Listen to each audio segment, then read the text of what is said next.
punctuality, reduce dropouts and absenteeism.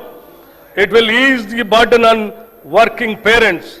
In simple words, no child in Telangana should begin a school day on an empty stomach. This is a watershed reform for student welfare. This breakfast initiative will not only nourish bodies, it will nourish the future of Telangana.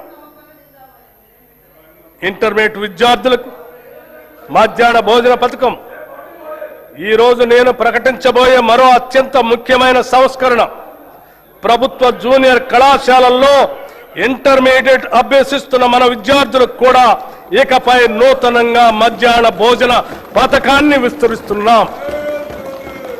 విద్యార్థుల సంక్షేమం కోసం మనం తీసుకుంటున్న చర్యల్లో ఇది ఒక సరికొత్త అధ్యాయానికి నాంది.